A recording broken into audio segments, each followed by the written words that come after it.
മാനന്തവാടിയിൽ നിന്നുള്ള MLA ആയിട്ടുള്ള കേളുവിനെ മന്ത്രിയാക്കിയിരിക്കുന്നു. നോക്കൂ, നമ്മുടെ നാട്ടിൽ പട്ടികവർഗ സീറ്റുകൾ 2 ഒരു സീറ്റാണ് മാനന്തവാടി.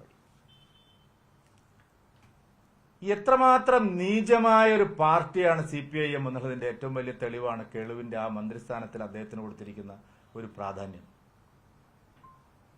കേളുവിന് മന്ത്രിസ്ഥാനം കൊടുത്തു, പക്ഷേ പ്രധാനപ്പെട്ട വകുപ്പുകളെല്ലാം കേളുവിന്റെ കയ്യിൽ നിന്ന് എടുത്തു മാറ്റി.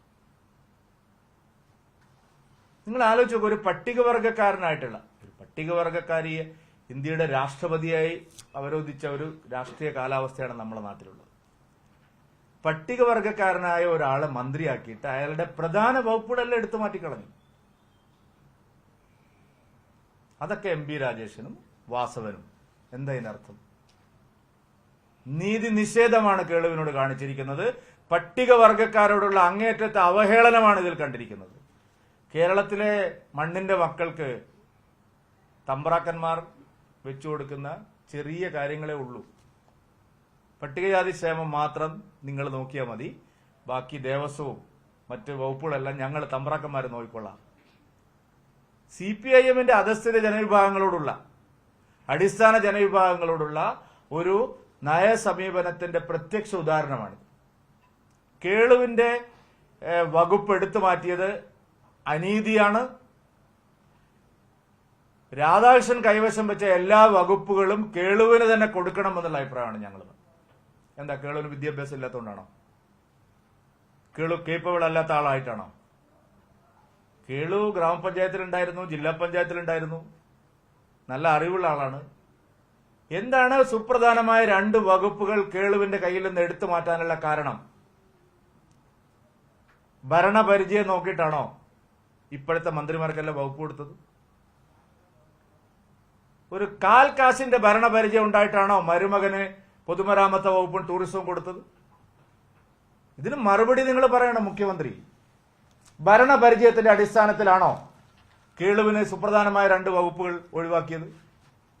അങ്ങനെയാണെങ്കിൽ ഈ മന്ത്രിസഭയിൽ മുഖ്യമന്ത്രി ഒഴിച്ച് വേറെ ഏതാണ് പുതിയ മന്ത്രിയുള്ളത്, പഴയ മന്ത്രിയുള്ളത്? ടൂറിസം വകുപ്പും പിന്നെ പൊതുമരാമത്ത് വകുപ്പും മരുമകൻ എന്താ കൊടുത്തത്? സുപ്രധാനമായ വകുപ്പുകളെല്ലാം പുതിയ ആൾക്കാർക്ക് ആദ്യ നിയോഗത്തിൽ തന്നെ കൊടുത്തല്ലോ. എന്തുകൊണ്ടാണ് കേളുവിന്റെ വകുപ്പുകൾ എടുത്തു മാറ്റിയത്? ദേവസ്വം വകുപ്പ് ഭരിക്കാൻ കേളുവിന് എന്തെങ്കിലും അയോഗ്യതയുണ്ടോ? MB രാജേഷിന് കൊടുത്ത വകുപ്പ് ഭരിക്കുന്നതിൽ കേളുവിന് എന്തെങ്കിലും അയോഗ്യതയുണ്ടോ? അത് CPIM നടത്തുന്ന പാർശ്വവൽക്കരിക്കപ്പെട്ട ജനവിഭാഗങ്ങളോടുള്ള CPIMന്റെ തമ്പ്രാൻ നയത്തിന്റെ ഏറ്റവും വലിയ ഒടുവിലത്തെ ഉദാഹരണമാണ്. ഇപ്പൊ തന്നെ പോയിക്കൊണ്ടിരിക്കുകയാണ്. നിങ്ങൾ ട്രൈബൽ ബൂത്തുകൾ നോക്കണം. കേരളത്തിലെ പട്ടികവർഗ ബൂത്തുകളിൽ, പട്ടികജാതി ആളുകൾ താമസിക്കുന്ന ബൂത്തുകളിൽ ഉണ്ടായിട്ടുള്ള വ്യതിയാനം നിങ്ങൾ പരിശോധിക്കണം. CPIM ഇങ്ങനെ ഒരു നടപടി എടുക്കുന്നത് എന്താണ്? പ്രതികാര നടപടിയാണോ? പട്ടികജാതിക്കാരും പട്ടികവർഗക്കാരും, ഈഴവര് മാത്രമല്ല, അതിപിന്നോക്കക്കാരും ഒക്കെ പാർട്ടിയുടെ കൈവിട്ട് അവര് BJPയിലേക്ക് വന്നിരിക്കുന്നു. അത് പട്ടികവർഗക്കാരുടെ പിന്തുണ നഷ്ടപ്പെടുന്നത് കൊണ്ട് കേളുവിനൊരു പണി കൊടുത്തതാണോ? അതല്ല, ഒരു പട്ടികവർഗക്കാരനായതുകൊണ്ട് നീ ഇത്രയൊക്കെ മതി എന്ന് അവരോട് പറഞ്ഞതാണോ? ഈ കാര്യത്തിൽ ഒരു വ്യക്തത നമുക്ക് ലഭിക്കേണ്ടതായിട്ടുണ്ട്. കേളുവ് ഇത്രയും കഴിവുള്ള ഒരാള്, വിദ്യാഭ്യാസമുള്ള ഒരാള്, അദ്ദേഹത്തിന് എന്തുകൊണ്ടാണ് പ്രധാനപ്പെട്ട 2 വകുപ്പുകൾ അദ്ദേഹത്തിന്റെ കയ്യിൽ നിന്ന് എടുത്തു മാറ്റിയത്? ഈ കാര്യത്തിലുള്ള വിശദീകരണം മുഖ്യമന്ത്രിയോ പാർട്ടിയോ ജനങ്ങളോട് നൽകണം, പ്രത്യേകിച്ച് അടിസ്ഥാന ജനവിഭാഗങ്ങളോട്. പിന്നെന്താ, കേളുവിന് എന്താണ് അയോഗ്യത എന്ന്? കേളുവിന് എന്തുകൊണ്ടാണ് ഒരു വകുപ്പ് മാത്രം കൊടുത്തത്? പ്രധാനപ്പെട്ട 2 വകുപ്പുകൾ എന്തുകൊണ്ട് കേളുവിന് കയ്യിൽ നിന്ന് എടുത്തു മാറ്റി? എന്താണ് മറ്റുള്ളവരിൽ നിന്ന് കേളുവിനുള്ള അയോഗ്യത? എന്താണ് പ്രതിപക്ഷം അതിനെക്കുറിച്ച് മിണ്ടാത്തത്? പ്രതിപക്ഷത്തിന് എന്താണ് അതിനെപ്പറ്റി ഒന്നും പറയാനില്ലാത്തത്?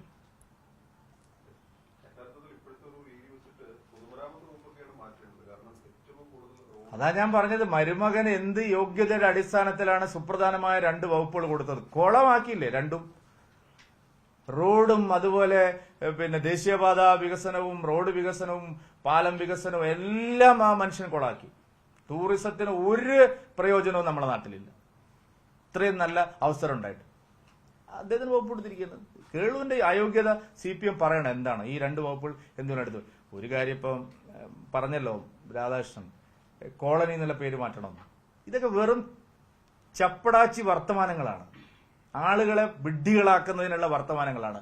കോളനി എന്നുള്ള പേര് മാറ്റണം എന്ന് പറഞ്ഞ് 24 മണിക്കൂർ കഴിയുന്നതിന് മുമ്പാണ് പട്ടികവർഗ കോളനി, പട്ടികവർഗജാതി കോളനി എന്നൊക്കെയുള്ള പേര് മാറ്റണം എന്ന് പറഞ്ഞ് 24 മണിക്കൂർ കഴിയുന്നതിന് മുമ്പാണ് പട്ടികവർഗക്കാരനായ ഒരു വകുപ്പ് മന്ത്രിയോട് ഈ അധിക്ഷേപവും അപമാനവും മാർക്സിസ്റ്റ് പാർട്ടി നടത്തിയിരിക്കുന്നത്. അപ്പൊ ഈ പറയുന്നതിൽ ഒരു ആത്മാർത്ഥതയില്ല. അതൊക്കെ ഒരു പത്രത്തിന് വാർത്ത വരാൻ വേണ്ടിയിട്ടുള്ള വെറും ചപ്പടാച്ചി വർത്തമാനങ്ങളാണ്.